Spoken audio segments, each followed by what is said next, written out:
Hello, everybody. Welcome to the Boss Rush Podcast, a great place to play games and be better. I'm one of your hosts, Corey Deering, and alongside me, as always, is the sleeveless wonder, the PC muscle race himself, LeRon Dawkins. Hey everyone, what's poppin'? Also joining us. We need a good nickname for Steph. The Mad Pharmacist. The Mad. Yeah, it almost makes me sound boring. I don't have a nickname. I don't have an inside joke. All right, that's it. I quit. You just haven't been on the show long enough. Okay. LeRon's been around for over a year. You've been around for over a week. And I swear, right out the gate, like Corey, gave me the PC muscle race, freaking nickname. Right out the gate, very first episode of Crossroads. It was. I did. I just want to mention Josh. You absolutely sounded like you were introducing The Price is Right, Corey. I was going to say you was throwing in some Ed energy. I was feeling it. I could, but I don't have that kind of energy tonight. No one will ever have that much energy ever. True. Come on down. Spin the big wheel of blood. What? They spin it. It's just blood in there. That's what keeps it balanced. It's just Corey has blood on his mind. It's the loser's blood. They just fill it with the wheel with it. Dear Lord. This went dark fast. Yeah. Halloween. All right, move along, Corey. I know. That fourth voice you hear is none other than the wonderful Block's Gaming Reviews. Block.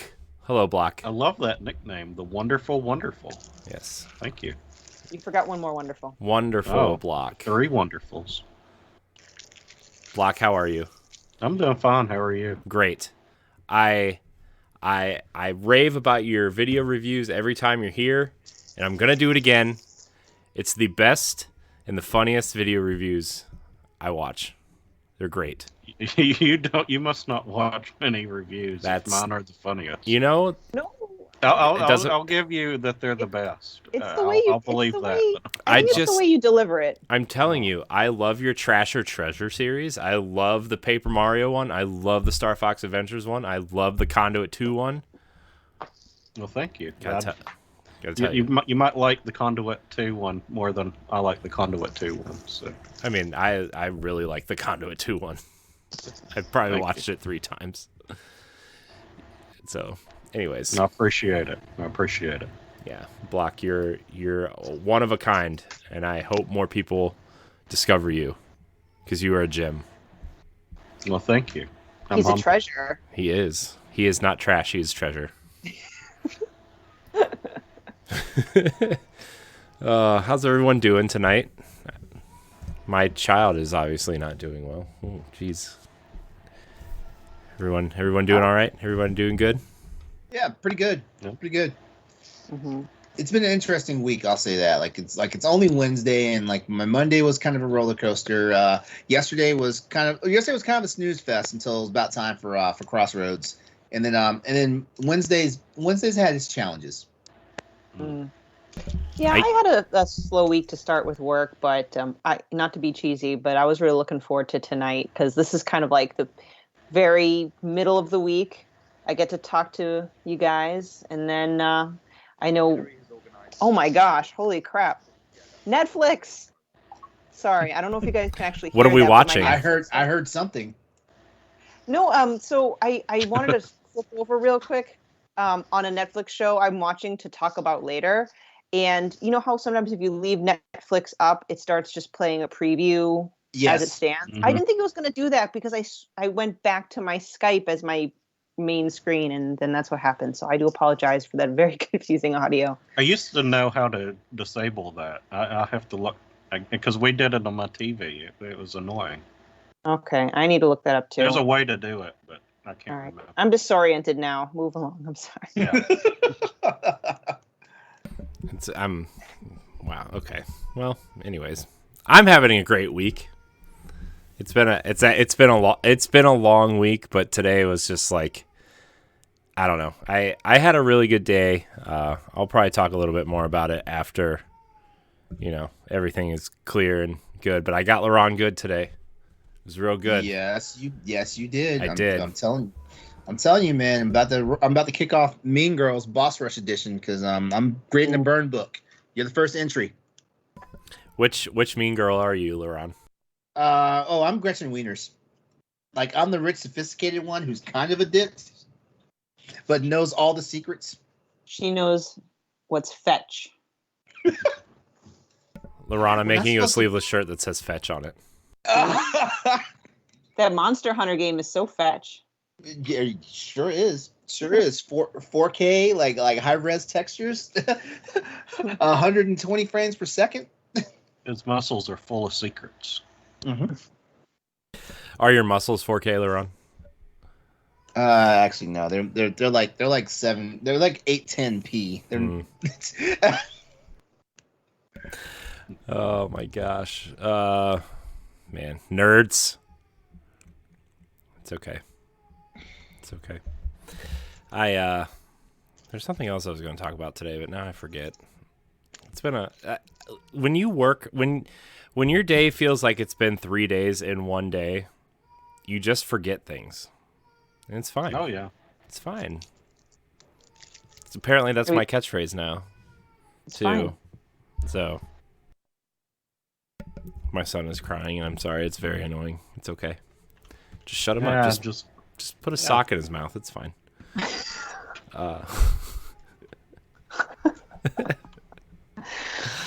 Oh, man. Well, anyways, this is the Boss Rush podcast, where each and every week we get together with our friends from around the internet to talk about video games and everything we love about them, as well as what we're doing in our lives. You can follow us on Twitter and Instagram at the Boss Rush Network. You can check out all of our content on bossrush.net, including our other podcasts, and you can check us out live on Wednesday nights on twitch.tv/bossrush network. If you listen on podcast services, you can catch the show on Mondays at 7 a.m. Eastern Time. It's a good time. Leave us a 5-star rating and review. We'd really appreciate it if you did that, if you listen on iTunes. So please do that. You can subscribe to our YouTube channel at youtube.com/bossrush network. Guys, what are we doing with our lives? Block, I'm going to go your way first, since you are our esteemed guest. What am I doing with my life right now? Contemplating, I don't know. The meaning of life. Yeah, well, that's every day and our existence in this cosmos. I started Death Stranding Director's Cut recently. I had skipped it on PlayStation 4. It was one of those games where I kept putting on the afterburner, and finally it was like, oh, here the director's cut's been announced, so it was just all right. I'll wait until that's out to play it, and so started that. I think I'm still near the beginning though, but it's going fine. I'm enjoying it a little bit more than I thought I would, based on a lot of people's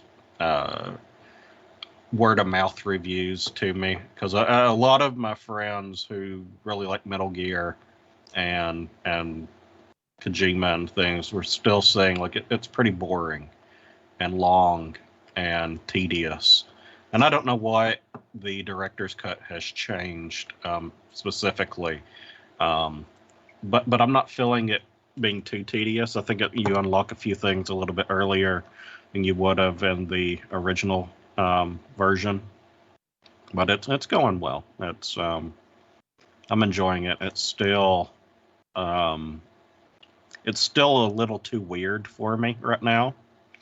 When I did try to play it for about an hour, about a year ago.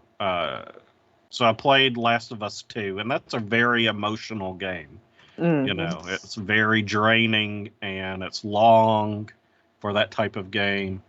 And I had played it right when it came out. And, you know, I finished that, and then immediately it's like, well, let's try Death Stranding. And the first hour of that game throws so much at you that I just turned it off and said, nope, I'm not ready for this. Like there's a naked Norman Reedus, and there's people floating around, and there's a baby, and I don't know. I don't have the, like, I want to play Yoshi or something that I don't have to think. And then I'm also playing Diablo 2 on Switch, and I'm kind of mad at that game right now. I was going to say, how is it running on the Switch? It's fine. I don't notice anything different than I would have anywhere else. I have the original on computer, on PC, and I play it about every other year or so. I'll play a little bit of it. Mm-hmm. But I was like, I haven't. I never really get too far into it. Like I get my feel after about 5 or 10 hours, and then I'm done, and I never finish it. I haven't finished it in probably 15 years. So I'll get it on Switch and I'll do it. And I forgot how bullcrap the second main boss is in that game. Like you warp into the room, he's immediately hitting you, and he's this big giant guy, and he moves like Sonic. He's a fat guy. He should not be moving that quick. And I'm doing a ranged build, which means I die as soon as I warp into the room. Oh, wow. And then when you die, all of your stuff is laying there. So you have to go back, and you go back into the room, you warp in, and I pick up my stuff, and I make it like 2 steps, and I'm dead again.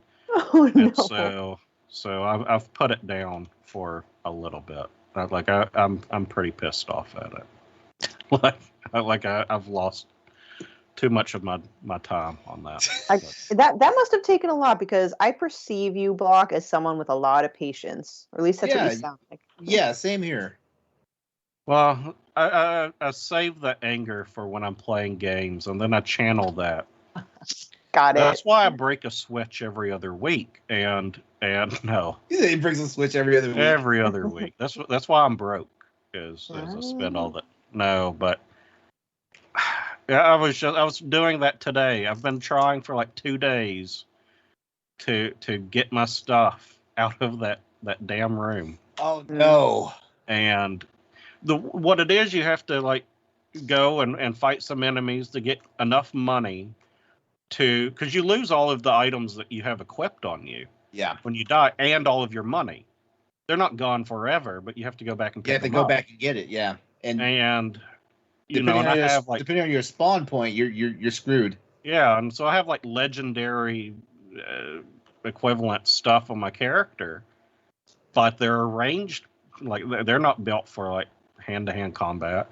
So I get enough stuff and I level up and I think, okay, I'm great, and I go in and he just immediately kills me. So I don't know. I need to put it down. Maybe finish Metroid and then come back to it. So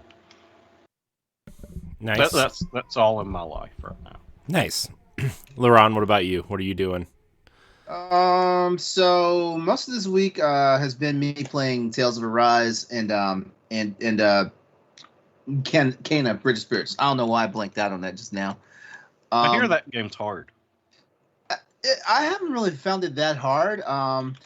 I do know people. There are some people like Chris, one of the co-hosts over at Crossroads. He does not like the parry system for the combat and stuff like that. But overall, like, I'm having fun with it. Like, I just kind of slowed down because like my hands are everywhere right now of games. Like, Kena, Tales of Arise, Unmetal, freaking ActRaiser Renaissance, and I picked up Eastward, and then all this stuff, like, somehow, like, all this stuff is about to go out the window because Metroid comes out on Friday. Yeah. So yeah, I stretched myself way too thin with games again. Like, no surprise there, which means I'm not going to beat anything. Plus, I'm starting up the Dead Space stream. Technically, I'm starting up tomorrow. So like for the entire month of October, I'm going to play the entire Dead Space trilogy, front to back. The plan was to start that on Twitch, play Dead Space 1 on Twitch, and just do what's called the one gun run, where basically there's an achievement in the game where if you beat the game with just the plasma cutter, you get a trophy or achievement for it. So I was gonna recreate that, and then I was gonna shift over to my YouTube channel and run Dead Space 2 and 3. Ooh, I'd like to see that. Yeah. So, but I don't know. Like, given how some things are going right now in Twitch land, I think I might just do all 3 games on YouTube. Well, judging by what's going on with Twitch right now, I'm actually surprised we're live on Twitch right now. So Yeah, it's been wild. yeah, I don't know. I'm considering other options soon, but we'll figure that out when we cross that bridge. So, if Twitch releases all of our information, Yeah. thanks Twitch. Oh, that information is already out there. I mean, you guys aren't really upset at me that I made like a whole 79 cents last year. I'm really mad at you, LeRon. Share the wealth, man. I would like at least 1 stick of gum. My feelings just are deeply hurt. Just a pack of gum costs like $1 now. I didn't even make enough last year to get a pack of gum. Plus interest. I do want to say. Oh, I had to pay taxes on that $1 too. Oh, by the way, when you get a payout on Twitch, like your tax bracket changes. Like in the state of Virginia, you automatically pay 15%. Wow. Yeah. Neat. Yeah. So yeah, think about that when you think about getting monetized and making Twitch and YouTube your job. Yeah. Well, Uncle Sam's gonna get his dollars. We'll cross that bridge when we get there as well. Although, technically everyone is an independent contractor through Boss Rush, so we'll figure it out. I don't really know. I'm not a businessman, everybody. As you may or may not tell with this attire. Although, I did have to wear a tie this week. You are dressing like Bill Belichick. So. I am. I would say you're business casual. Yeah. Belichick casual. I did have to wear a tie this week, so that was fun. I had to wear real big boy pants and put on a belt, and slightly concerned with how smaller my shirts are, because, well, whoops. Before we move on, and I forgot to do this because I'm stupid. Can I go ahead and plug my October? Yeah, content? Do it. Hey, yeah. Is that I'm doing horror video game reviews throughout the month, and I just put out Kodelka from PlayStation 1. I did that last week, and this week is Eternal Darkness. Okay. Which is probably the most requested horror video game that I've had. Okay. And I've played that several times, but I had to really sit down and really think things out for a good review, and that should be out this Sunday. And then I have State of Decay Year 1 Survival Edition. That's nice. a mouthful. And 2 weeks. So that is my October content. And I'm having some trouble, but I may be able to squeeze in a review of Catherine at the end of the month. Oh, sweet. So, but I can't promise that one. But exciting stuff. Yep. Super exciting. Steph, what are you doing with your life? What are you playing? What are you watching? What are you watching on Netflix? Yes, I almost gave you guys a sneak peek at. It's a show. It's 5 seasons, but each season's really just a couple episodes. Jake Whitehall Travels with My Father.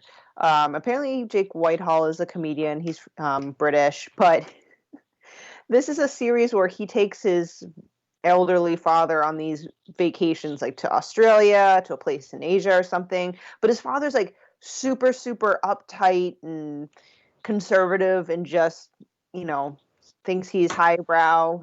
So it's just him and Jake Whitehall, the son, is just constantly pushing his buttons throughout the trip. And it's just shenanigans. And I saw that a new season came out, and it's the final season, and they're just taking a trip around Great Britain. And I don't think I've laughed this hard in a long time. I was laughing so hard, I was getting a good core workout. Like my stomach was hurting. I love it. If you guys need a good laugh, check out Travels with My Father. So that's what I've been watching. Playing, I bought Chernobylite when it came out. It's not usually my type of game, but when I saw the previews, and it seemed to be pretty popular at the time that the trailers were out, I'm like, I'm gonna get it. And it was okay. I'm a couple hours in. I'm definitely still early, but the beginning just really threw me off guard. Like I knew it was a science fiction, survival horror, RPG. It's very long, multiple genres. But like in the beginning, you're warped to this one place, then you like are warped to another place, and then they try to do this really crappy tutorial where it just I was so confused. Once I got to the base and you need to set up camp and delegate resources and missions, it seemed to be more interesting, and you travel through Chernobyl each day on one mission. So you assign yourself a mission, you assign your colleague a mission. Now here's something, it's in English, but there is another language where you can have it in Russian. And at first I'm like, all right, it's got to be in English because I don't want to read subtitles. The English voice acting, I'm not saying it's horrible, but like I was married to a Russian guy, so I know what Russian people sound like. So like when I hear it, I'm like, oh, it's so jarring to my ear. So I actually turned it to Russian, and I'm reading the subtitles. Jeez. I'm married to a Russian woman, so There you go. And her mom is super Russian, so.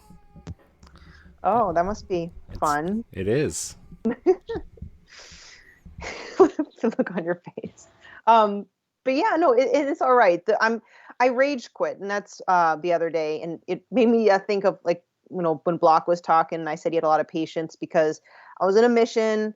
This guy like blew up a bunch of barrels that had some chemical gas, and you have to go rescue him. So when you go rescue him, they introduce these monsters called stalkers.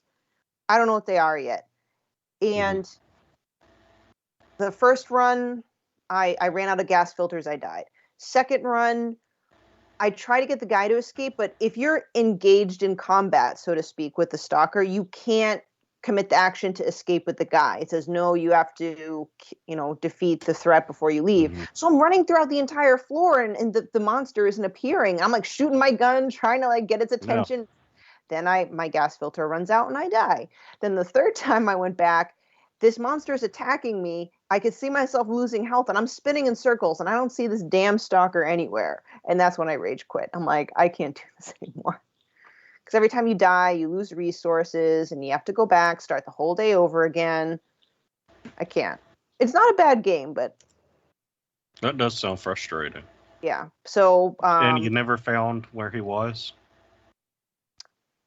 The stalker? Stalker, nope. No idea. And so a few months ago, I was playing the really, really fantastic, absolutely not, horrible Silent Hill Book of Memories game, and which is terrible. I do not recommend it. But you get like a bonus if you clear out a level, and I could not find an enemy, and I spent probably a good half an hour looking for him. And when I finally did find him, he had like somehow spawned outside of the room where you couldn't hit him, so you couldn't complete the level with the bonus. Oh, that's frustrating. And I remember just like this. Why am I playing this? Right. Like just hating my life at that moment. Yeah, so I'm gonna, give that a break. I mean, Metroid Dread, like LeRon mentioned, like is coming out. That's probably as soon as that comes out, like everything else is getting dropped. I am also playing the medium because I want to play one horror game for the month of October, so that's gonna be my selection. So what system are you playing the medium on? Xbox Series X. Okay. I was wondering if you were playing it on PS5 because I'm really curious about the translation with the DualSense controller for that. I really want to have that experience, but I don't have the PS5 yet. So once I do, I can make the comparison. Oh, that's right. You got a Series X. I thought you already had a PS5. No, I have a PS4. Okay. Yeah. So that's what's been up. Cool. Now that my son has stopped crying, I can unmute myself and be a part of the conversation. For me, I played the Halo test flight. The big team battle, which did not realize it was 24 players now instead of 16, which was really cool. Gosh, Halo feels so good right now. It's the best Halo has felt probably since Reach, I would say. It's good. It feels like Halo 4 in terms of campaign and stuff is my favorite Halo, and I know that that's a very unpopular opinion. But it didn't really, like, when you played it, like, it felt like Halo, but it didn't feel like Halo. You know what I mean? Like, it just felt like somebody took it. It literally feels like somebody took Halo and tried to do something different with it, and for some people that just didn't work, right? Right. Halo Infinite feels like the natural progression from the Bungie games. It feels like Halo 3, Halo 2 and 3 with an evolution of like sprinting and, you know, a little bit of like shaking, like camera shaking. That's not the right word, but you know, like when you sprint, like you know, you sway, whatever. It's the weapons feel good. The sound design is incredible in this game. Although 343 has always been good at the sound design aspect of Halo. Designing your Spartans is really cool. Microsoft is really making a big push with accessibility, and they want like your Xbox avatars to reflect that. They want characters in the games to reflect that, and Halo's doing the same thing where maybe you have an amputee of some sort playing your game, and they want to feel connected to their Spartan. You can have a Spartan with a robot leg, or, you know, robot limbs, or, you know, just it's really cool to see Microsoft taking that approach to this kind of stuff, you know, and I really think Halo's going to be a massive hit. I mean, the campaign could be a miss, but I think the multiplayer feels that good to the point where the campaign could be garbage and Halo would still be a huge hit because the multiplayer feels so good. The weapons. Do you think it's a good thing or a bad thing that the multiplayer is free? I think it's a big boost for them. I think it's going to be huge because of that fact. Okay. Plus, like, the fact that their battle passes don't expire, and once another battle pass comes out, you can kind of swap through them and say, well, I want to go for this stuff today, or I want to go for this battle pass today. You can swap between them and not feel like... which I understand why companies do it. I understand why Destiny and Fortnite and stuff, when they put a battle pass out, they expire. It's to keep you engaged and keep you in the game, right? Because you feel like you have to rush to get through it. But with Halo, it's a little bit different, I guess, because Halo is just going to be an ever-going game and whatever. It's. I think it's really smart. I think it's a good idea. I don't think every game needs to do that, but I think it's a good idea for Halo. Especially because some of the armor that they've shown off is really cool. Yeah. Yeah, I like that samurai armor that they've shown. And yeah, that's if you complete the battle pass, that's what you get. So it's cool. I think you get one with flames on it too, which is a callback to Halo 3. Yeah. So, but Halo feels really good. I played some Mario Golf. I tried out the new courses. I don't know.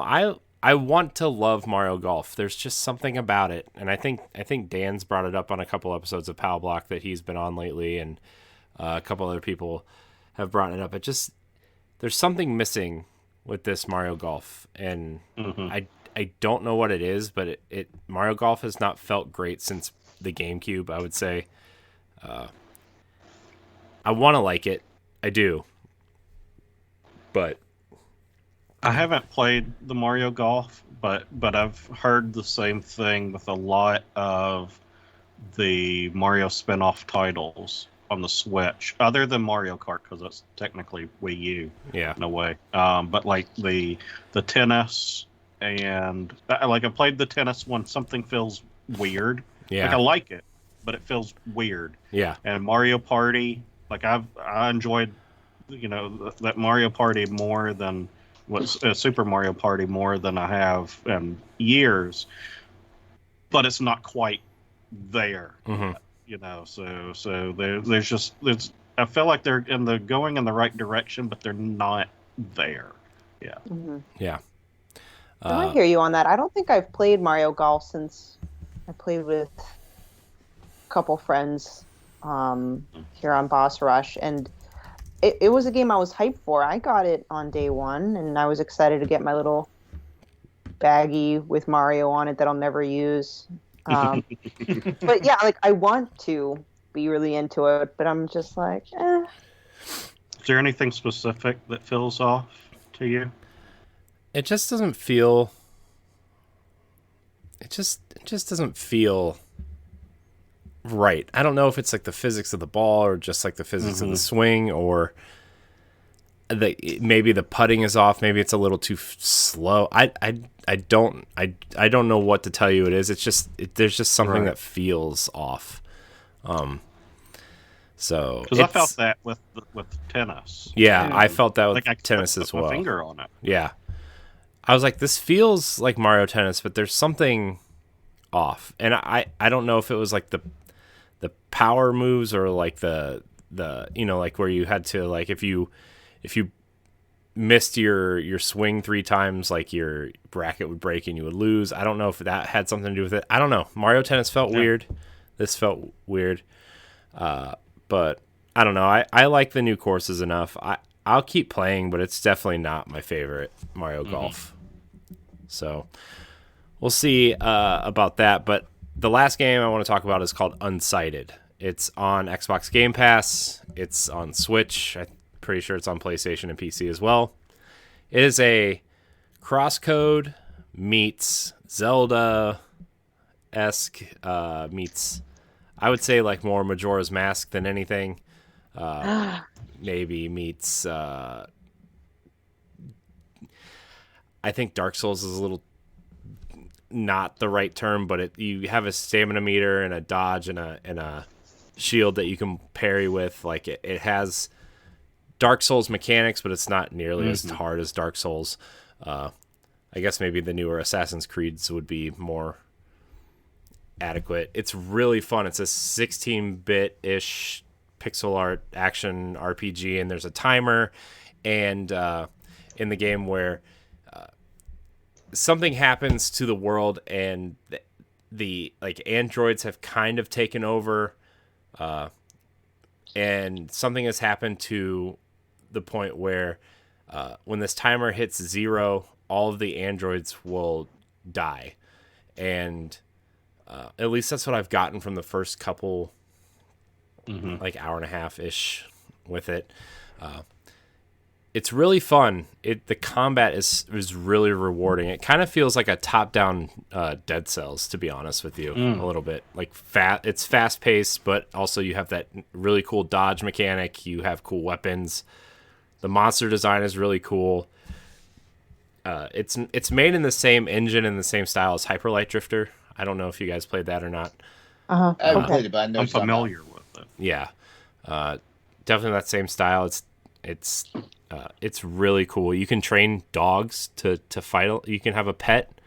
what? But the thing is like, since like you're an android, like anything that's living needs to rest, and that takes up in-game hours to rest. So like you can have your like a dog fight alongside you, like your pet, and you can name your pets.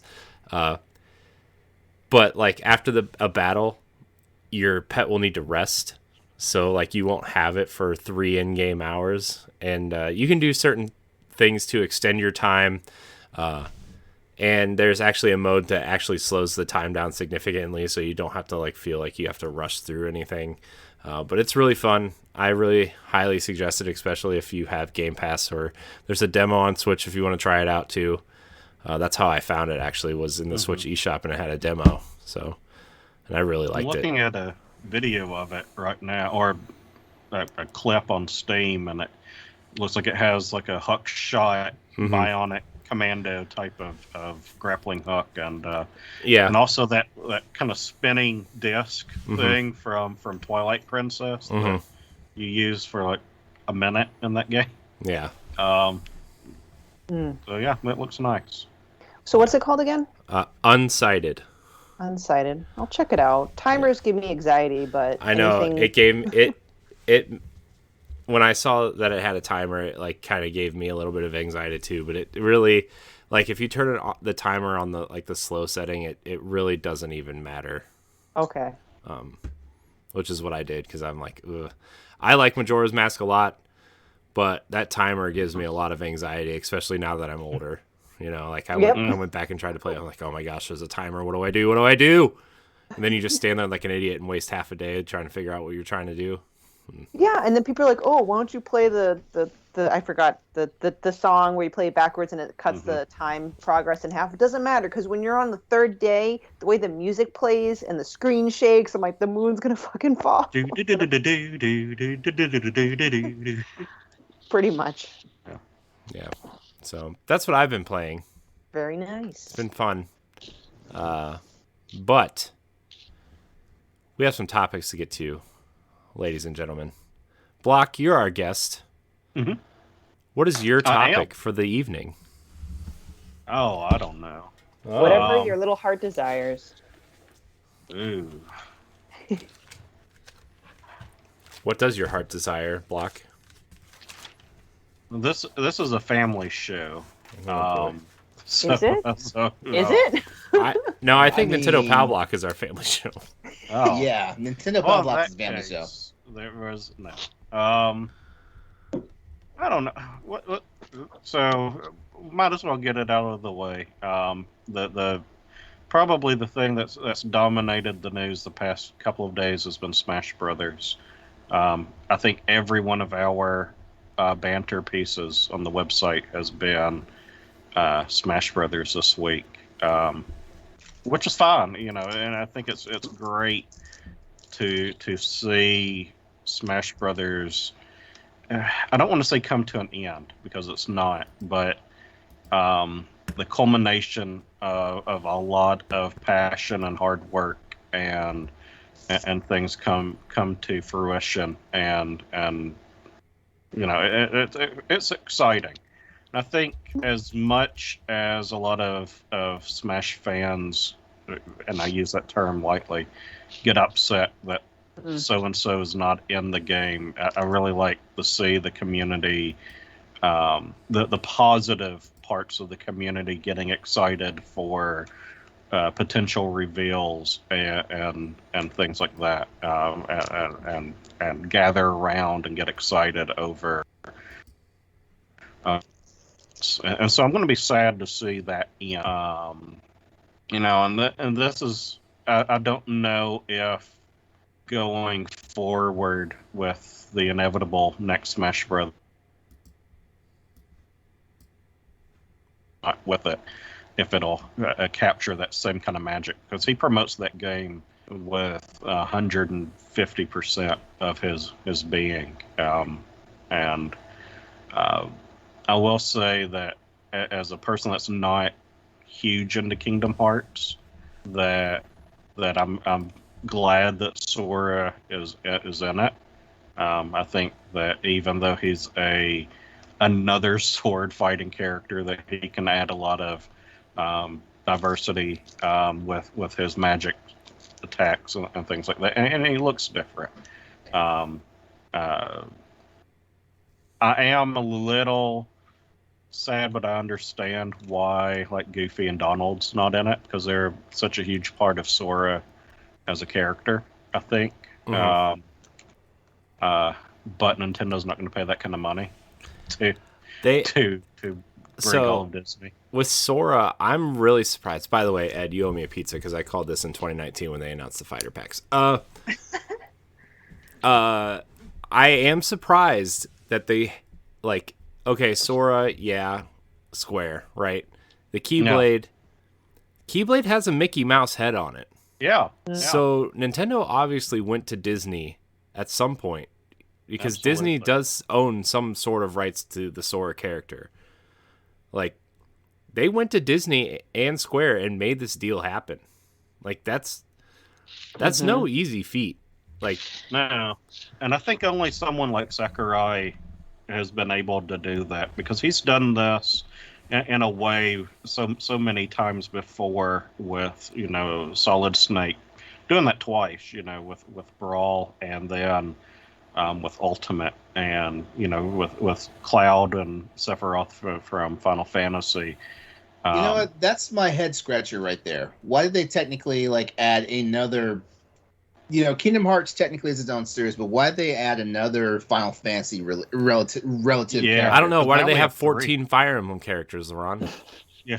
Well, I mean, that's Nintendo properties. I get that. No, I know. I'm just kidding.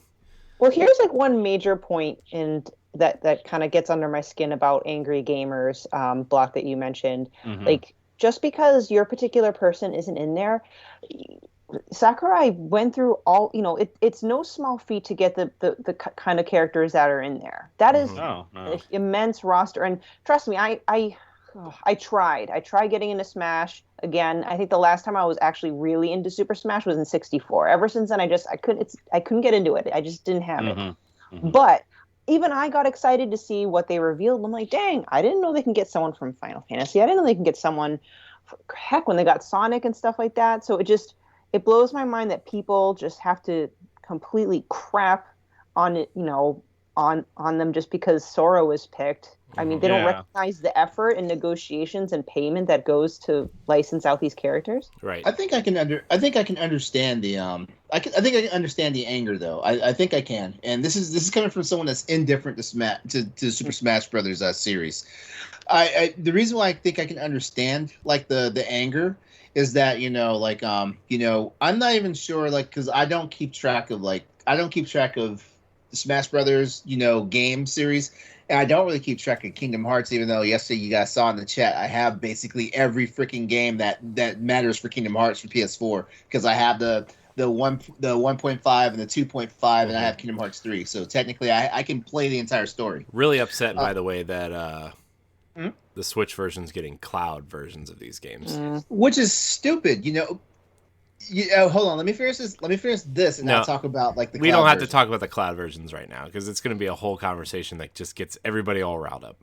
Okay. Woohoo. All right. Okay. Well, then going back to the whole thing about people being angry, I think, like I said, I don't really keep track of like the Smash Brothers crowd and stuff like that. But I think what it was is that people were not wanting. Well, number one, they weren't wanting another sword fighter, and they were not. And apparently, the most requested fighter was not someone from Kingdom Hearts. Like as a matter of fact, it looks like all the reactions is like, why is it someone from Kingdom Hearts? This is not what we wanted, But also, like these are saying, there's another section of the internet that I feel that I called out on Crossroads yesterday as like just being fucking idiots because what made y'all think like Master Chief was going to show up in Smash Brothers? That made absolutely zero sense. But but I can understand the anger because like there's a lot of people that put their energy and stuff like they love Smash Brothers. But they don't just want the same generic characters, like they want something unique. And like Mithra was unique. When Mithra is actually the alter ego. What's the main character? Pyra. Yeah, like they were like that was unique, and that was something that actually got people like excited. For all intents and purposes, Steve and Alex, from Minecraft got people excited. Kazuya from Tekken got people excited. Of course, Banjo and Kazooie got people excited. I've got the roster pulled up right now. But yeah, so it was just I get the anger. It's not what they expect, especially when you have a character like Joker show up, Like that was, they wanted more of that nutty, crazy thing going on where like anything can happen. And I guess anything did happen because Sora showed up, Oh, it makes sense. I guess maybe I'm coming from a standpoint, like even another step back where I'm like, hey, are you putting the time and energy to develop and make games? Just shut up. No, trust me, I 100% agree with that because I have that same fire you have, Stephanie. When it comes to other franchises and stuff, people get bent out of shape about some like what happens in certain fighting games. People get bent out of shape about what happens in certain RPG games. People get bent out of shape about what happens in certain like multiplayer games like Destiny, Monster Hunter, stuff like that. I basically, yeah, like if you're not the person that's spending like, backbreaking hours in crunch, like developing and programming and coding these games and stuff, if you're not the person that's spending the money for these licenses, like making sure this stuff works and then testing the environment to make sure that this character or this whatever it is works, really shut up because like the best way that you can protest this decision is to not buy the game. Mm-hmm. Yeah.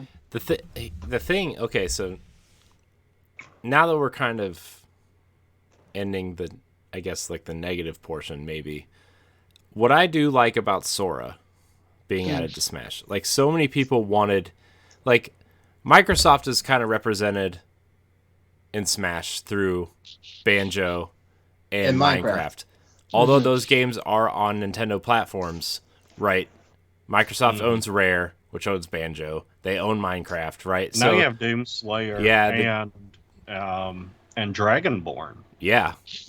In the for Mii costumes. So like Mii costume. Yeah. So Microsoft and Bethesda are pretty well represented in Smash, and people wanted PlayStation to have more representation, right? I mean, we have Cloud, right? Like Cloud is really representative of the PlayStation 1, right? Cloud and Sephiroth. And Solid Snake. Yeah.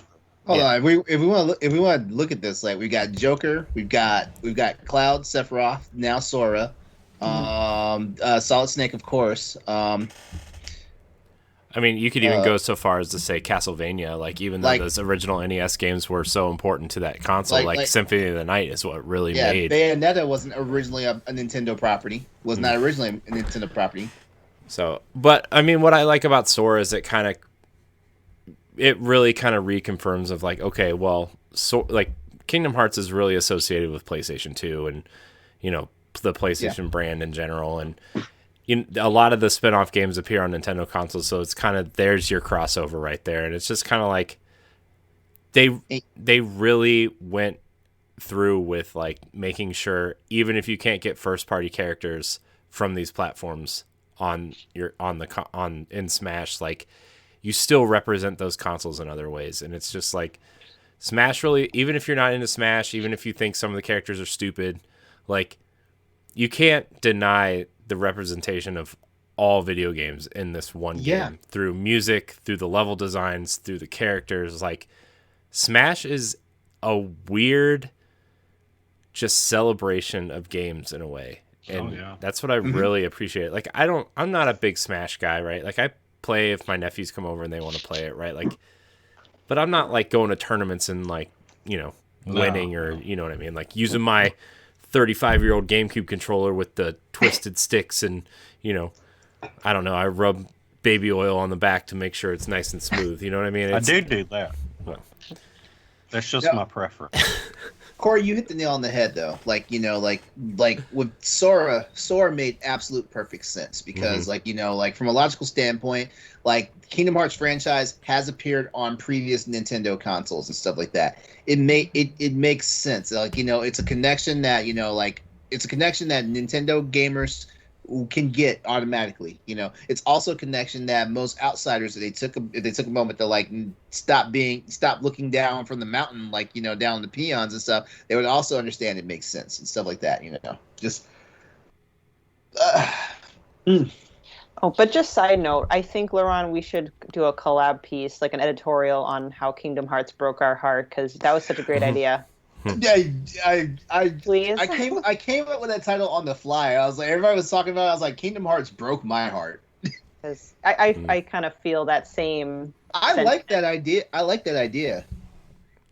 I have a bunch of Kingdom Hearts figures back there on the shelf on my wife's bookcase. I have a bookcase over here with all my dumb gaming junk on it, and I ran out of room, so I started using hers. And she's like, "Why are you using my shelf?" I'm like, "Don't worry about it." So. I really loved the first one, but I was really big into Final Fantasy, and so anything Final Fantasy related, I was all over it. Like, and Final Fantasy VIII's my favorite, and so Squall is there, but he's not called Squall, so I'm just like, oh yeah, we gotta. And his name's Leon. What does it mean? Leon. Trust me, like anything with Donald Duck in it has my attention. So when I found out Donald Duck was going to be one of the core characters for the game, I was like, I'm playing this. Are you telling me Donald Duck is your favorite Disney character? Yes, sir. He's also my favorite Disney character. The entire Donald Duck family. You guys should get married. That's how. That's how I roll. That's how I get down. The entire Donald Duck family. I was so upset when Disney canceled the DuckTales remake. Yeah.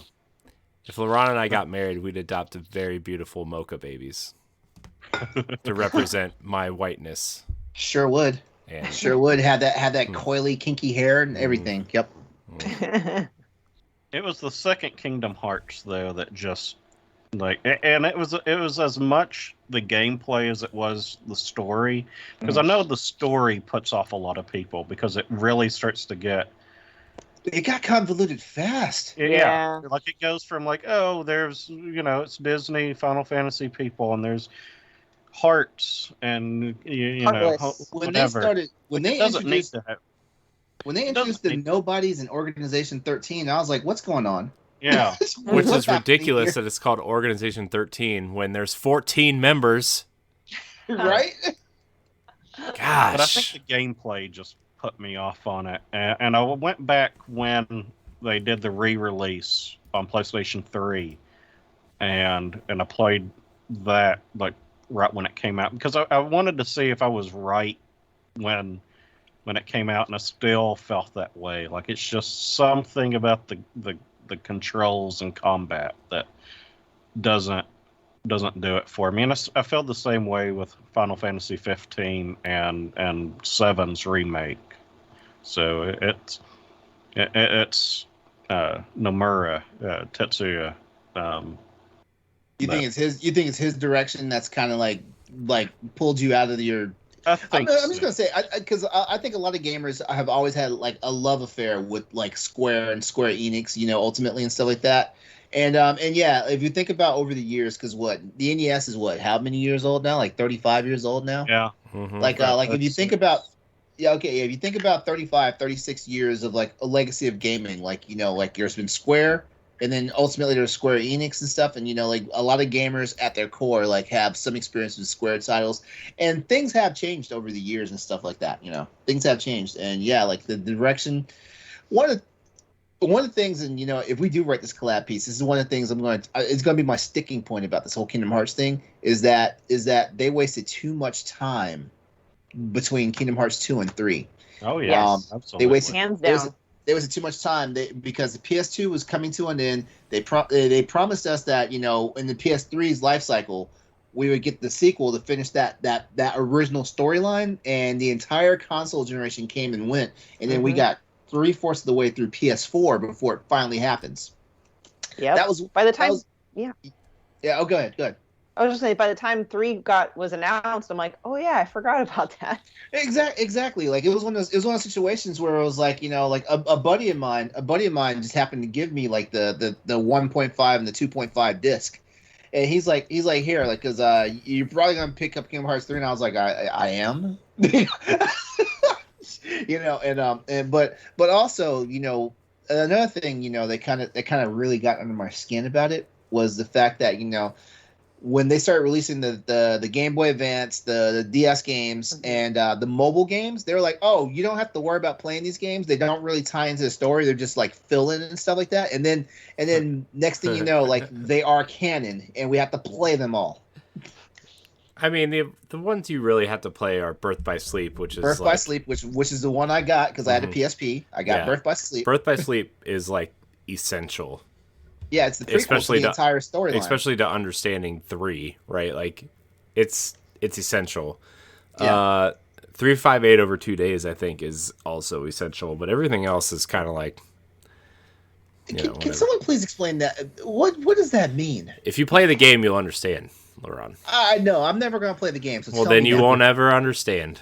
No. You can play the game and probably not understand. That's what happened to me. I had that game. I got it for my DS, and I played it, and I had no idea what was happening. I would say Chain of Memories, though not essential, really kind of tells the story of what happens to Sora before the events of Kingdom Hearts 2. So, I feel like that's relevant. Mm-hmm. But they did remake it for PS2. Yeah, because then we start the game and we got Roxas, which like we find out Roxas is nobody, and you're like, wait, what's a nobody, and why is there no Sora? Right. Mm-hmm. Yeah. Also, Chain of Memories also introduces you to Organization 13 and who they are and what they're about. So. Yeah. Also, can we talk about how like nobody's? That sounds racist. Yeah, they're a bunch of nobodies. Right? Yeah. I think another part about Nomura is I don't think he's a great storyteller. I just because there's been nothing that I've played from him that has really that was told really well. Like there might be good ideas. Mm-hmm. Like Final Fantasy But, 15, I feel like is like some of the ideas in that game are pretty good, right? But they aren't fleshed out. They're not. It's not totally, especially because it does the same thing with Kingdom Hearts. Is like, oh, you want to play Final Fantasy 15? Well, go watch this movie. Mm-hmm. Then go read this. Then go watch the anime. Go watch the anime. You know what? Honestly, I like those campaigns. Like Dead Space was one of those games that did that campaign, and they did it well. So I'm not really gonna bash like Final Fantasy 15 for that. But did you have to do that to understand and enjoy Dead Space if you just played Dead Space by itself? Oh no! Oh yeah, you didn't have to because in 15, like you have if you just buy 15, it starts in the middle of the story. The game starts in the middle of the story. Like okay, yeah, that's it's like LeRon. It's like if you started halfway through Dead Space 2, but you were expected to know everything that happened in Dead Space 1 in the first half of Dead Space 2. So I'd be sort of like, why the hell is Isaac insane? Yeah, and not knowing there was something else going on. Yeah. So, and that's what I mean. And like 13 did the same thing. I wasn't aware of that. Yeah. Yeah. 13 was a mess as far as I'm concerned. Final Fantasy 13 is a great game. Are we ready to move on to the next topic? No. No more. No, here's my thought. Nomura is the Japanese George Lucas. Probably did something real great for his first time out, and then he just keeps doing things that have good ideas, but nobody likes. Yeah. So there's just, and I could go on, and I'm not trying to be like somebody who's just like. He froze. And and I'm not like 13. I absolutely hate it, and I hope everyone involved dies a painful, slow death. Like it's fine. Make it quick, guys. But I like, because Final Fantasy is such a big series and a big part of my childhood, and as it is with a lot of people, it was disappointing with me, and then 15's was disappointing for me, and Kingdom Hearts after the first one was just like, okay, and I feel like everything that he's done is just, it gets really convoluted. Like even Final Fantasy VII's remake, like it could have been done a whole lot simpler, but no, he has to throw in these very existential things that really complicate it and do it in a way that's not approachable to me. Like even if I understand kind of what's going on, I don't like the way it's presented. Mm-hmm. That's me on Nomura. Yeah, it looks like his very first outing as director was Kingdom Hearts. So I guess you were destined to hate the series. Well, and it's interesting, the story on that, because he wasn't the initial creator, the pitcher for it. Yeah, he just kind of fell into it, and a lot of his character design was what propelled him into the director's role. But I think everything after Kingdom Hearts 1, his character design just really bled to me. Mm-hmm. And the fact that like he reuses a lot of the same concept. Like you look at Sora, he's the guy from The Bouncer. And then you look at Snow from Final Fantasy 13. He's also another guy from The Bouncer. Yeah, and true. There's a girl in The Bouncer who's Selphie from Final Fantasy 8. Like it's the exact same designs kind of repeated, and at this point I'm just kind of done with it. Like I think Final Fantasy VII's design was great, and then everything after that's just really started feeling like he's redoing his the one thing that he kind of like George Lucas. Yeah, like he goes back to that one thing that he did really well. It's like, oh, I'm a genius. Nice. Well, there you have it, guys. LeRon, what's your topic? Wait, did we just skip Stephanie? No. I went second or first before, so. I mean, Stephanie can go. I don't care. I was just trying to transition. All right. Well, that's cool. Okay, you know what? So, no. You know what, Stephanie? What's your topic? Oh no, I can't. Okay, I feel like LeRon, you got shorted last time, so you can go next. I'm overriding you, Corey. Tough shit. That's fine. All right. So, well, here we go. Now, and I'm actually gonna make this a really fun topic, because Stephanie, you mentioned it, and I was already in the realm of thinking about that for tonight's topic: rage quitting in games. But here's the twist. I don't really care about what it is that makes you rage quit a game. I want to hear about I want to hear about 3 games that you just rage quit. You know what? As a matter of fact, we're gonna go around the room. So everyone say one game, and then it comes back to the next. It comes back around to the original person. So I'll go first. Super Ghouls and Ghosts. Well, that's an easy one to rage quit at.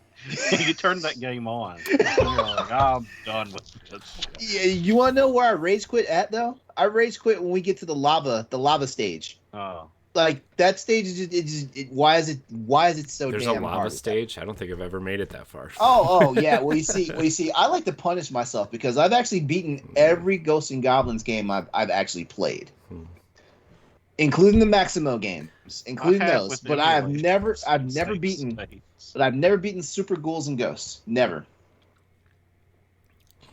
Sounds like a challenge. It's not a challenge for me. Do it on stream. Nope. I need to see it. Oh, you mean running emulators with tool assists? Yeah, I'll play it on stream. Need to see it to believe it. Nope, you got to get all the right tools and hook up your Super Nintendo to your giant. No, I'll just play the GBA version. Just before the remake, I'll call it a remake. Whatever the latest one was earlier this year, I went through and did them with save states and finished it. Oh, and that was hard. Super Ghouls and Ghosts? It was the Ghosts and Goblins. The Resurrected? The Resurrected? Yeah. Right before that came out, I felt compelled to do most of those, because it's one of those without emulators. I had seen the first level, and that was about it. I've I played almost all the Ghosts and Goblin games. I haven't played the newest one, so the Resurrected. I haven't played that one yet. Yeah. But every Ghosts and Goblins game in the franchise I've actually beaten, except for Super Ghouls and Ghosts. And I actually don't have a hard time with those games. I've even challenged myself and put them on that hard difficulty, because back in those days there's only 2 difficulties: there's normal and there's hard. There was no easy. No. Yeah, and I've never really had a problem with them, but Super Ghouls and Ghosts, it was like they just tried to make that. Well, not that they tried to make that game; they succeeded in making that game harder than it needed to be. Yeah, a lot of games from that era are just ridiculously complicated. All right, so that was my first pick. Whoever wants to go second, what's one of your games that made you rage quit? Great topic. I can throw out an easy one. Not that I really have to go into it, but as a primary Zelda fangirl and being part of another Zelda podcast, I've endeavored on playing every single Zelda game in release order. I didn't get very far because I rage quit at Zelda 2. Gosh, everybody rage quits at Zelda 2. That's another easy one too. Yes. So I could never, without emulators, I could never get out of Death Mountain. I would never. I go in with the mindset, I know it's hard, but it's okay, and it just, teeth grinding. That's another one that I've never beaten. I don't know if I could do it. I've never. I might use my Zelda card. I haven't beaten any of the NES games. It's just not into it. I tried Zelda 1 probably 3 times. I was like, I got it. Zelda 1 is so easy. It's not that it's hard. It's boring because like every other Zelda game is so much better. See, it's like a game that I never played at the time because like I was too busy playing Mario and Ninja Turtles and some weird Tom Sawyer game, which is actually incredibly racist, and I just that's a. I think I know what you're talking about. It was basically a ripoff of Bayou Billy, but Tom Sawyer. Yeah. Man, that was This is what I talk about like all the time when I'm on Pal Block. The one thing that I appreciate for the NES system is a lot of those games force you to use your imagination. Mm. I mean, like the original Metroid. All that really was a blank slate when you had a maze. Like the background was black until you went to like Norfair, and then all of a sudden it was red to let you know that like hey, the area is hot. Yeah. Yeah, and Legend of Zelda is another one. It had a more lush background than Metroid did, but it still forced you to use your imagination, especially like when you get to like the Lost Woods, or when you have to like get the raft and go across that long ass fucking ocean. Which, by the way, that was our setup for Wind Waker. Wow. Who's next? For me, it's not so much rage quit as breaking controllers because.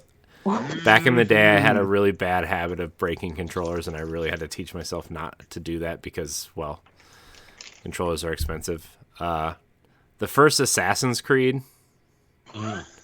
I that was not an easy one to rage quit on. No, it was like I had been playing because I had like. My friends and I used to get together on the weekends and just play games like all day and all night. And it was like 3:00 in the morning and I was really tired and I was on the final like boss battle or whatever. And I just chucked my controller because I died. He had like a sliver of health left and I died. And I had been trying to beat him for like 2 hours because I was tired. And well, you know how it goes when you're too tired and you just can't finish something. And so I chucked my controller at my entertainment center and almost hit my big TV that I had just spent a ton of money on at the time. And I shattered an Xbox 360 controller. Just shattered it. And you know how tough those things are.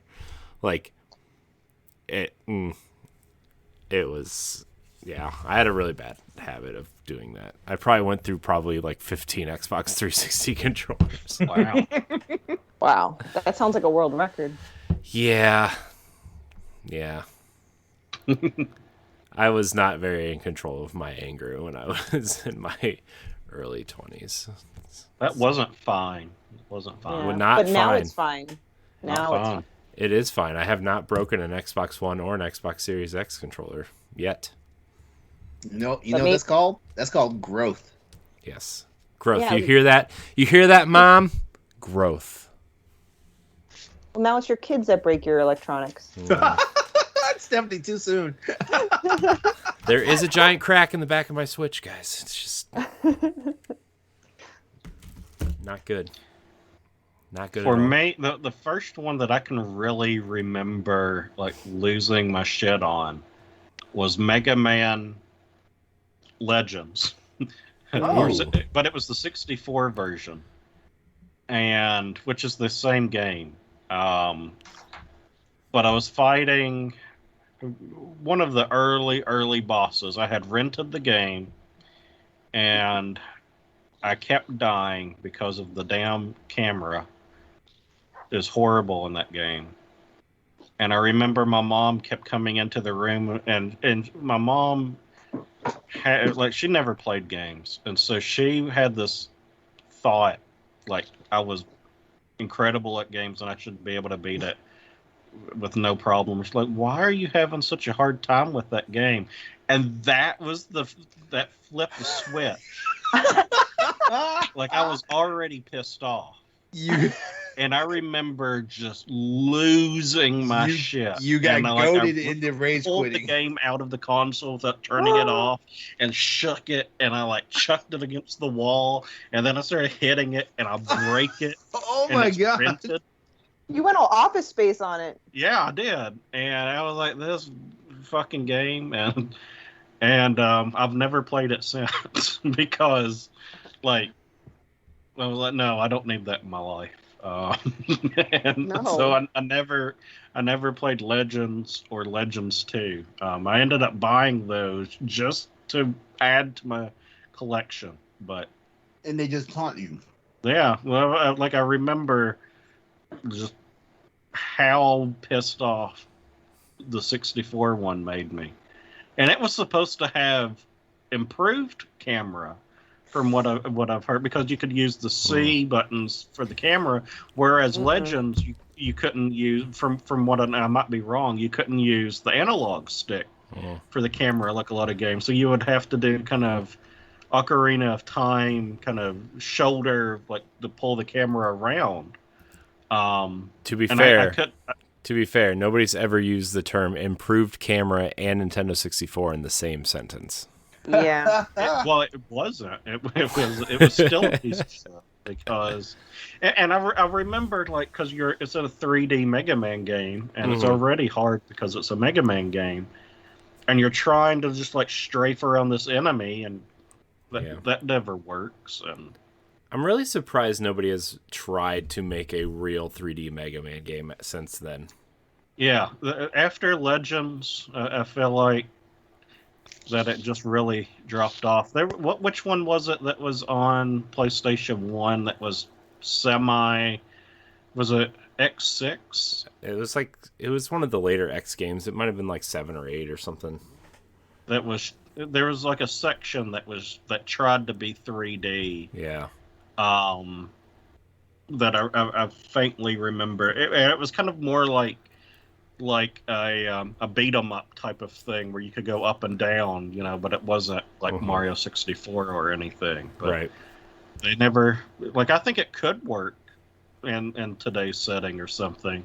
When we mentioned this not too long ago, that game Vanquish, which is made by the creator of Mega Man and parts, could have worked as like a 3D Mega Man game. But yeah. Vanquish is just a Japanese G.I. Joe game, though. Let's all be honest here. Yeah, it is. Vanquish is very good, though. I feel like Vanquish was a very fast-paced version of Gears of War. Yeah. Yeah. It had a lot of, like, Resident Evil 4 quality to it as well, which Gears of War did as well. So. Man, Vanquish is so good. Anybody play the remaster? Is it still good? Yeah. Well, I played the PC version. That's not Get your my bad. No. Well, no, the PC version was the first remaster. Like now it's on PS4 and Xbox One. Yeah, like it's like the consoles finally got the remaster version. Okay. Okay, is it my turn again? Is it your turn again? You get two. Well, we did 3 games. Or do we just want to stop there? Oh, no, go. Okay. Go. All right. Well, you guys have seen me rage about this already in the Boss Rush chat, but yeah, I need to let the audience know. It's Mario Kart, and of course it's goddamn Rainbow Road. Oh. That's all I have to say. Get good, LeRon. I don't need to say nothing else. Nothing else. And starting with the damn GameCube version. Get good, LeRon. No, like Mario Kart almost always ruined friendships for me. Like I had to reevaluate how much I really like certain people. Mario Party. Well, Mario Party 2. To this day, the only Mario Party game I enjoy is Super Mario Party for the Switch. As a matter of fact, I enjoyed it so much that I almost bought a copy of it. What? Yeah. It's the only Mario Party game. Every other Mario Party game, like, yeah, dude, you take one more star from me, I'm punching you in the damn face. Oh man, that brings me back some bad memories at Rainbow Road. My problem is like Mario Kart, like, for some strange reason, like there's certain courses in Mario Kart where it seems like, physics are right, but Rainbow Road, there's no such thing as physics. Like you can be holding your controller straight and look, and you can physically turn your head and look to the left, and you will fall off the board. That's pretty accurate. It's true. Okay. Then you get them It- banana peels involved, and you got to dodge those. End of rant, or the blue cell. End of rant. Pro tip: All right. if you're in first place and the blue shell's coming at you, it's easier to jump off the stage when you see the blue shell coming at you, because then the time it takes for them to pull you back onto the track is actually less time than the blue shell explodes. And recovery. Yeah. Oh, thank you for telling me that now. You're welcome. That's why I'm Sometimes here, I would slam on LeRon. my Good brakes. tips for Mario Kart. Still not gonna get me to play the damn game. You should. Wait, One, two- Block, you said you put on the brakes? On one of them, if you you hear the blue shell coming, just slam on your brakes. Let the other person. Yeah. Okay. Wait, so the blue Pain. cell? Wait, the blue cell is automatically designed to target the person that's in first. Yeah. Yes, Okay. but they did change that in I think 7. Oh, okay. That if you are in first when it's launched, it'll come after you. It still comes after you. Yeah. Yeah, so you could brake and be an 8th, and then it somehow hit. I don't know how that would happen, That's jacked up.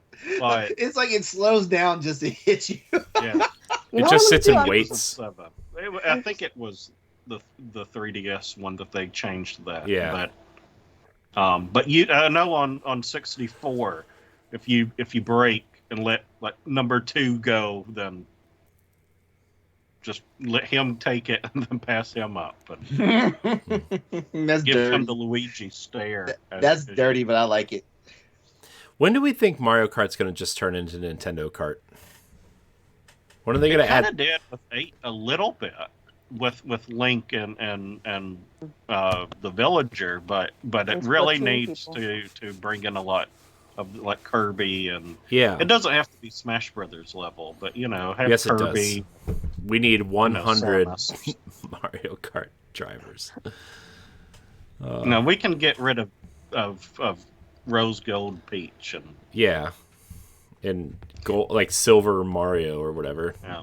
How many versions I of Mario I do you wouldn't need in have Mario so Kart? much- I wouldn't have so much of a problem with them if it just didn't feel like there were 15 versions of Mario and 10 versions of Peach and stuff. Like have a huge roster of all of these different. They should do characters. this. They should do the Smash Brothers thing where you just get to pick what skin you wear. Yeah, well, and that's what I would think is change the skin and metal, but I don't know. Hey, you never Not know. against- Now that the latest Smash Brothers had their last fighter and Sun might be sitting over there, maybe the next iteration of Mario Kart might start Yeah. going in that direction. Never know. I think Mario Kart 8 is close to perfect. I wish they would just add DLC to that game forever. Yeah, I've thought that. I've said that for when it came out on Wii U. I'm shocked that it didn't get more on Switch, because that would be because it's steadily since it released on Switch has been the top selling game. I don't think it ever leaves the top 3. No. Just add another $10 pack of 2 racers. If they released a $10 DLC pack every 6 months, I would buy it instantly. yeah, I think a lot of people would. Instantly. Except that now they're focused on the mobile game. Yeah. Ugh. I played one race of that, so that's not for me. And That's exactly what I did. I don't even think I finished that race. I was just no, this is not what I want. And The only mobile game I really got into was the Fire Emblem mobile game for a little bit. I think it's because it actually felt like playing Fire Emblem. so my we're so off topic, but my issue with those gacha games like that is I always feel like very quickly I get really, really powerful people early, and then there's no difficulty, no challenge at all for hours. Like I have, someone that can just one hit kill everybody. I ran into that with what was the dragon game that Nintendo had on mobile? Oh, Legalia Lost? Dragalia Lost? Is that it? Yeah, Dragalia. Yeah. Like I had half my entire team was like the 5-star or whatever, that like the highest rank you could have. And it's just like, what's the point?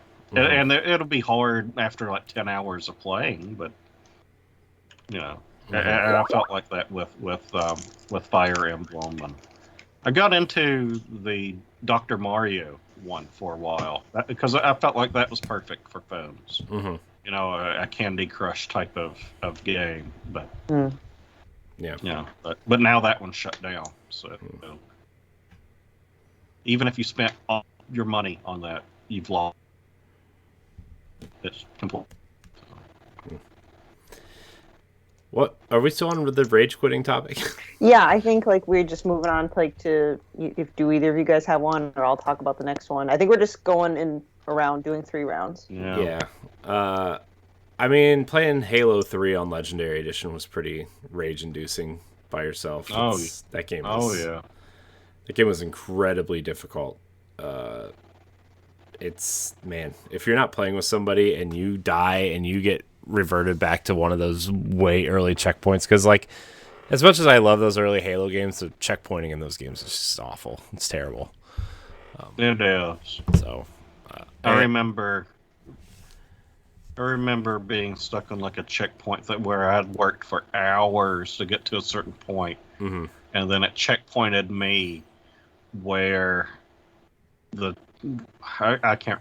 Excuse me for not knowing my Halo terminology. How dare you? The tank of the that shoots the really that slow ball that comes over and blows up, mm-hmm.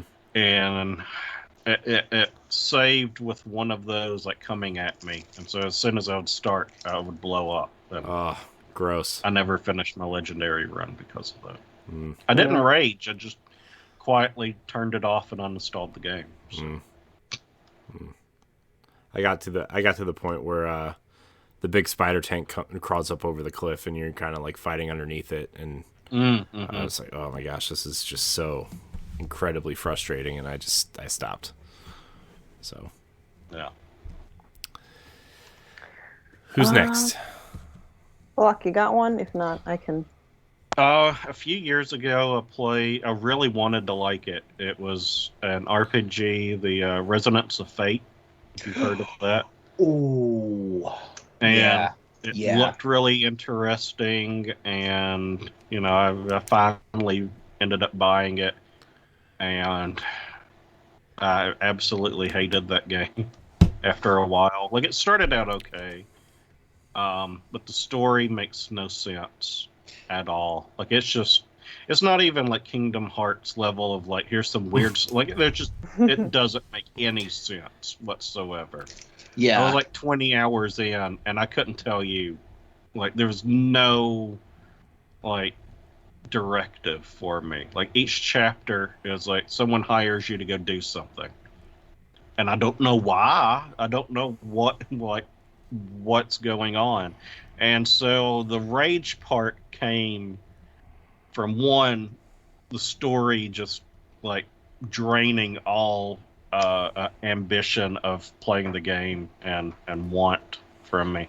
But the combat is so weird, where it's turn-based, but you have guns, and you have to send your people like from one direction to this is really hard to explain, so I'll keep it brief. It's like sending your person to like a point, and you're firing at the enemy. When you get to the point that you're wanting to go, your turn ends. And then your other party members have to crisscross from where that first person ran. And by the midpoint of that game, it's like you have to have the best weapons, and you can only run like a certain route, and you have to have certain ammo for the enemy, and all of that combined, I remember getting a boss within like a turn of killing it, and I send my guy to like get to the weak point, and what you can do, you can send like telling him to like run at the enemy, and then you hit the jump button so he jumps over the boss, and you're firing on his weak spot on the back. And I jump, and like my foot, I guess, touched part of the boss. So he just immediately drops, and it's end of turn, and he kills me. And I woke my now wife up screaming at that game, and the neighbors came over to see what was going on. We were in a townhouse. Oh god! So the walls were connected. It's good. Okay, it's good to know. Like, he's a rageaholic. Beyond that calm exterior is a very, very anger-filled man. I mean, my favorite movies are mafia movies. So like I'm chill, and then you mess with me, and then I kill you. So for real.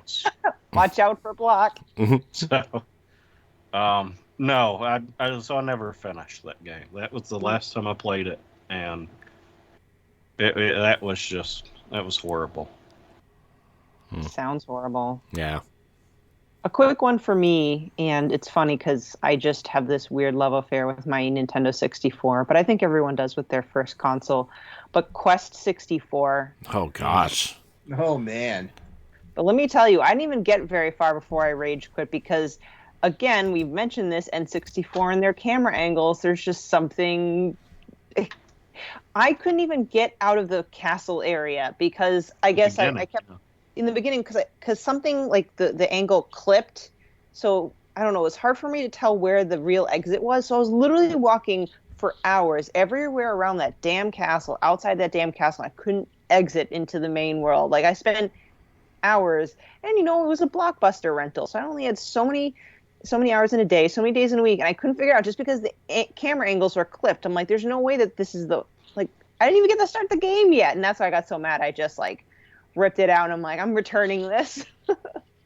That was almost a trash or treasure for this year, and it might still make it this year, but I do plan on going through it again in the near future. Oh, so. I can't wait. I had started it up to record it just to see if it would record okay. On my 64 setup, and it worked fine. But I was remembering when you were talking about that, I was having trouble figuring out where some doors were, because I was like, that's a door, but it's in the camera. Right. You walk into the camera, and then the camera switches over, but you don't think to do that. So, but if you have to walk into the camera, and then it turns, and then there's a door, and it's like, oh. Really Thanks for telling me that. I'm glad it's not just me. Yeah, that was just a few months ago. That was probably June when I tested it. It'll probably not be this year. It'll probably be around March or so when that video comes out. I will patiently wait for that. I might expedite it though, if for you. So. Yay! Mm-hmm. All right. I'm going to be revisiting some traumas soon then. All right, LeRon, last round. Your turn. Okay. For my final game, this is gonna be super simple, super easy, because it's also a game I never beat because I just lost all my damn patience for it. It's Battletoads. Battletoads versus Double Dragon. Okay. Yeah. Do I need to say more? No. Yeah, by the way, I never even made it to that crazy, insane, batshit level that we see people on streams, and on YouTube. Like, I never made it to that level. Never got to that point. It's fair. Stephanie, going back to your Zelda 2, though, I think one of the coolest things that ever happened, come out of Zelda was, Link's downward thrust. That was, the coolest move at the time. Yeah. That's the only... That's the only thing that gives it any type of points. Yes. That's fair. Quick one for me. By the way, favorite game probably of all time, but Tetris is incredibly. That'll do it. Rage the first Tetris. I mean, it's Tetris. Any is Tetris. Tetris at times. But yes, I have never. Maybe I'm just sadistic or something. I've never. I've always sat down just plowed through Tetris games. I mean, now I play Tetris before I go to bed to relax, but it used to be like I was like really hardcore into Tetris for a while, and I just when I would miss a block, and it was just oh my gosh, it was insane. You selling me with music games. Whenever I play music or rhythm games, if the song is off by like one beat, it pisses me off. So Tetris is a quick one for me. So anybody else got some rage-inducing games? I got a quick one. My last one will be quick too, and I don't think you guys have heard it because it's a newer game and it's indie. It's a very small title. It's Earth Atlantis. Oh my gosh, that game is so rage-inducing. Oh yay! Again, I'm glad I'm not crazy. That's the kind of the one like the ship underwater, and like it's got the brown color palette to it, right? That's what you're talking about? Yeah. So the aesthetics are cool. It looks like it's like a hand sketched map, and you're in a submarine, and Earth is now Atlantis. Like you swim by or sail by or whatever submarine by the Statue of Liberty underwater.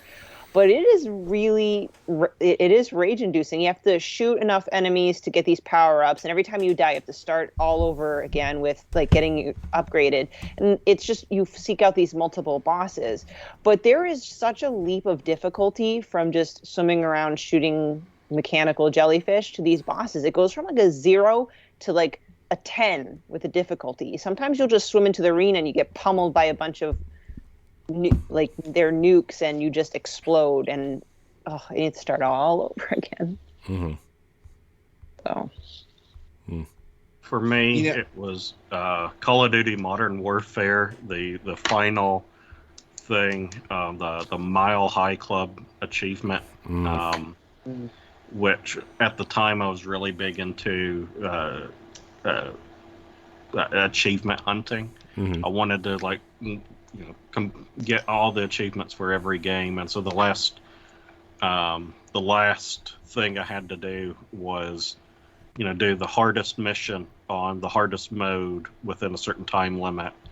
You're on a plane, you're actually on like Air Force One, and you have to like fight your way up, and I don't know if it's the president that you have to rescue. It's been forever. But when you get to the final room, there's like a guy who has him like this, and he pokes his head for a second, and you have to hit him. And, you spend like 3 hours just getting to that point. And I ended up shooting the hostage in the head and felling it. And yeah, I ended up getting it finally, but I remember that just several days of heartache and like coming. I was in college, so I would come back from class and like, here we go, and like, no. So it was several days of just doing that, and the mission's only like 2 minutes long. Yeah. Because you have to do it in like a minute and 50 seconds, or like the bomb goes off and everyone dies. But it's like if you get shot once, you're dead, and it was stupid. And of course, with that Call of Duty, that was like the first one where people could shoot through like walls and stuff, and so you would hide behind the chairs, and enemies would still shoot through the cushion and hit you, and it was stupid. Stupid realism in games. Yeah. I play games to escape that. I don't need realism in my games. I want my couch cushions to be hard and barrier and bulletproof. I want them to be bulletproof. Shit. Great topic, LeRon. I Brought know. back some memories. God. Mm-hmm. Thanks, LeRon. Now I'm angry. No, you're not. I think You should be on cloud nine after everything I've done for you today. it's true. I am. I'm incredibly grateful for your lack of enthusiasm for my. I'm just kidding. I'm just kidding. ... Yeah. Space period. Wow.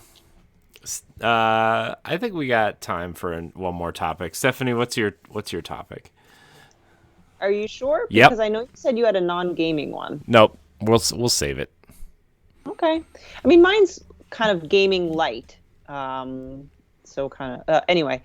So my topic is gaming and relationships. I think I might technically be the only single one here, but I figured I'd ask, either your current partner or spouse or people you previously dated, like, have you been or are with someone that is also a gamer or is not a gamer? And if they're not a gamer, do they just find video games obnoxious, or do they actually like to sit and watch you play? And does it impact the relationship at all? Because we talk about video games a lot, and maybe the friends we play with, but, and I bring this up because, I'm in the dating pool again, and most of my relationships in the past have been with non-gamers. Mm-hmm. My ex-husband has been great, though. Like, he'll watch me play and he's very amused, but for the most part, they're like, oh, video games? Like, they don't crap on me on it, or else I wouldn't be dating them, but they're just not interested. And actually, I've been on a couple dates with this guy who is a gamer. Like, he's playing through Hitman 2, and I'm comparing the scores with him, and he wants to play Skyward Sword HD, and I'm going to lend him the cartridge. And it's new for me to date someone who's also super into gaming. So I just kind of want to ask, like, how your experiences and thoughts are sharing it or not sharing it with your loved one. I'll start because not only is my story adorable, but it's also funny. Aww. Please tell.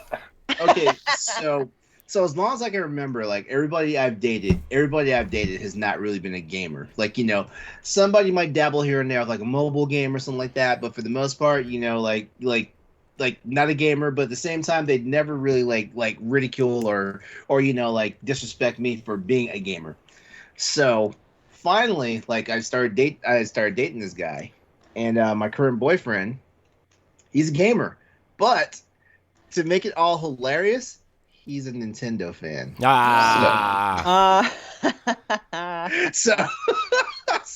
So he went home. He went home over the summer to visit family and stuff. Dude came back with his Nintendo 64 and half of his games.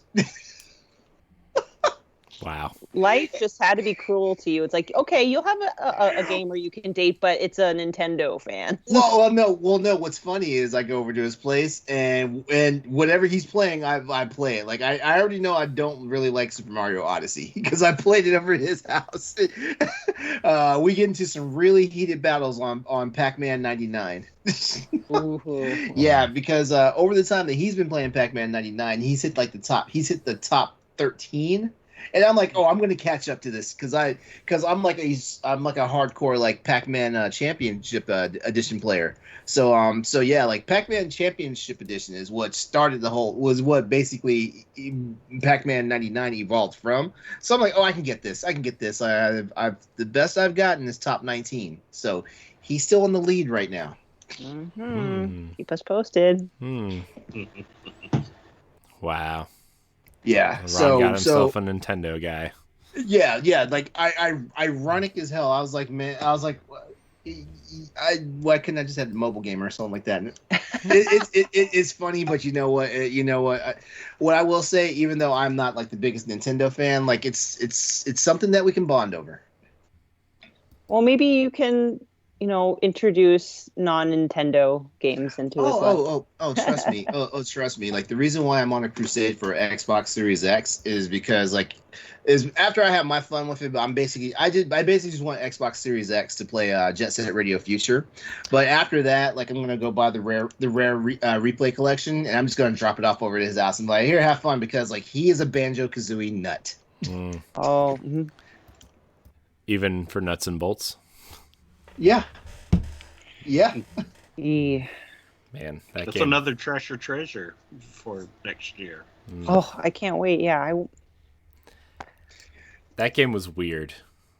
I never played it because it just turned me off so much. So it's unique. Yeah. I will say, especially for the time.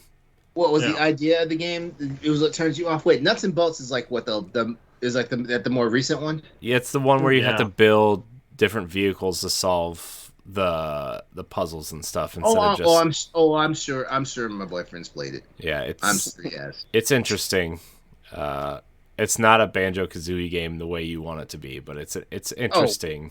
So he even has like he has the amiibo and he doesn't even use it. Like it's just it's out the box just sitting on his bookshelf. I mean that's where mine are, so Mine is I use my amiibos. well, Somewhere good for back you, there. LeRon. The few I That's have, like nice, Block. they're not. They are a collector's item, but they're more like a display piece. They're not just sitting in a box. It's like in the box is collecting dust. Those Monster Hunter ones are really hard to find though now. Yeah. Oh, I imported them. I bought them from Japan. Yeah, it's cheaper almost Yeah, to I do bought that. mine from Japan. Yeah. So. I guess I'll go next. I only dated one person who was a avid gamer, I would say. We played a lot of games together, and it was really fun because, like, I mean, a lot of times if you're with someone who doesn't play games, they just don't understand like anything past Mario or Call of Duty or Angry Birds or whatever else, right? Like, I mean, now it's just everybody thinks every video game's Fortnite now, right? So, Yeah.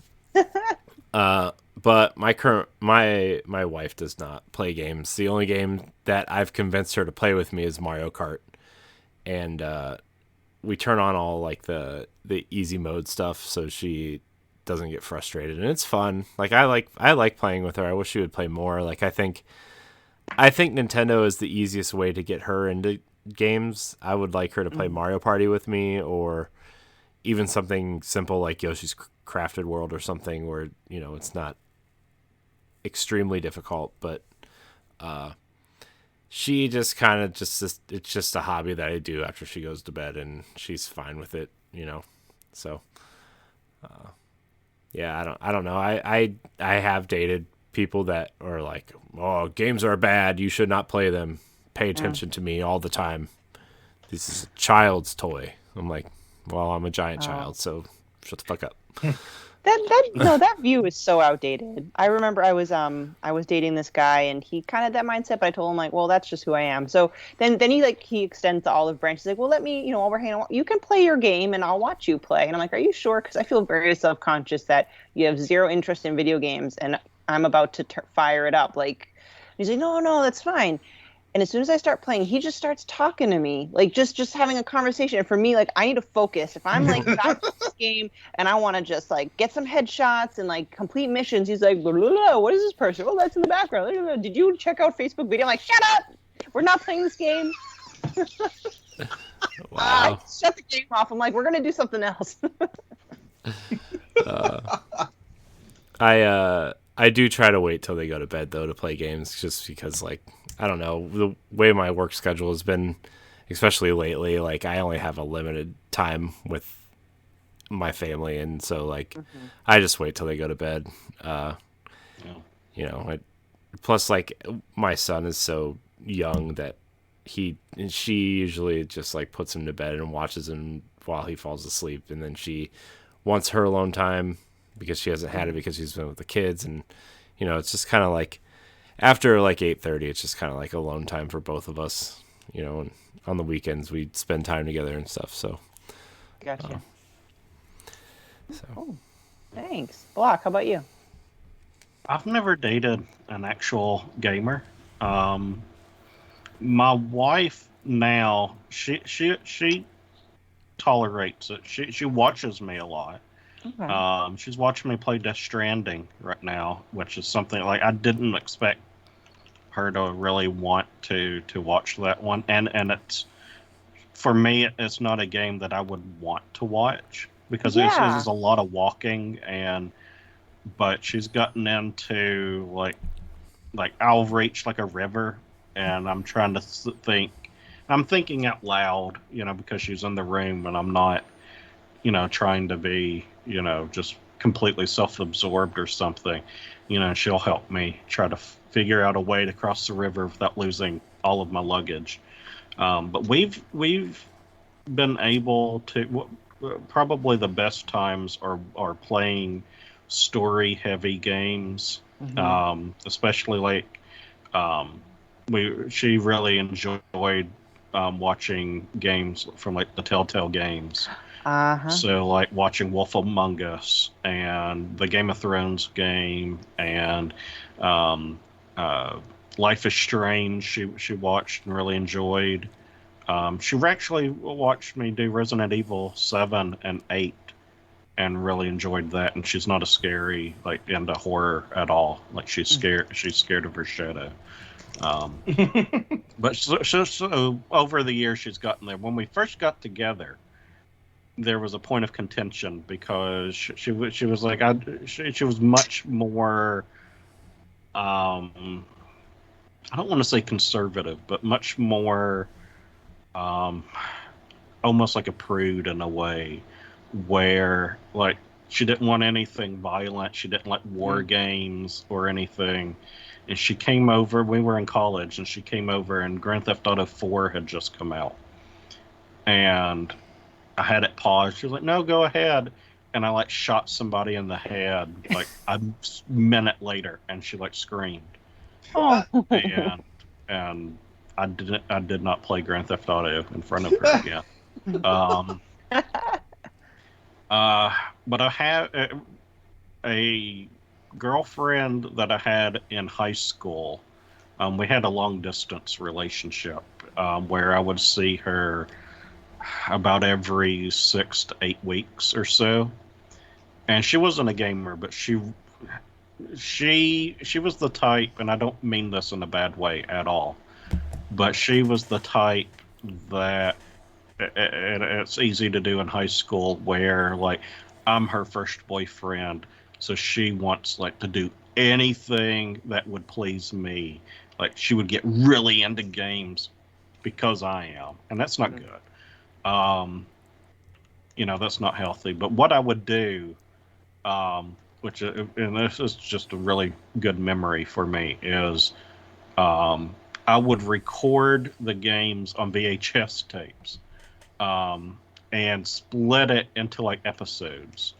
And so I like remember doing like Max Payne was out, and I really liked the story of that, and so I would tell her on the phone or online, like, "Hey," and she's like, "Oh, I was really She would really be interested in that. So I would play like the first chapter, and then I would cut to something else, and it might be like, "Here's part 2 of Metal Gear Solid," or "Here's part 3 of like my Final Fantasy playthrough." So it was like Let's Plays before the internet.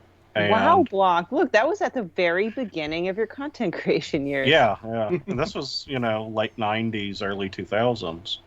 And so whenever I'd see her, I would have like, here's 4 VHS tapes of like 8 hours of footage on each one.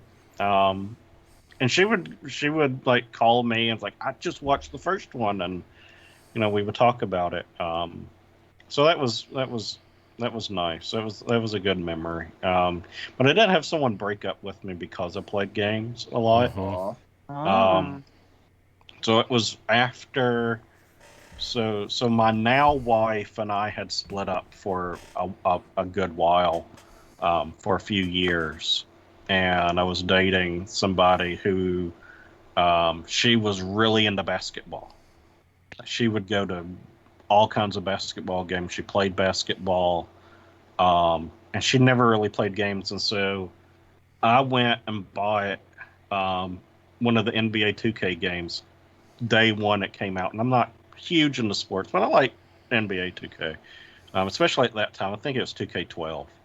And before it got really into like, here's sponsored advertisements in the middle of the game. Oh my gosh, that's annoying. Yeah, like I can't play it now because of it. And I think it was 12. And I went and bought that, and I was trying to get her really interested into it. And I remember like inviting her over, and I was like, and I had set up this something to where like I was going to surprise her with. She was really into DeMarcus Cousins. Like that was her favorite player at the time because He played at Kentucky, and I invited her over because I had just brought him onto my created team. She was like, "We're going to play video games again," and that's when I knew it was not going to last. It was, it was like, oh, it's over now.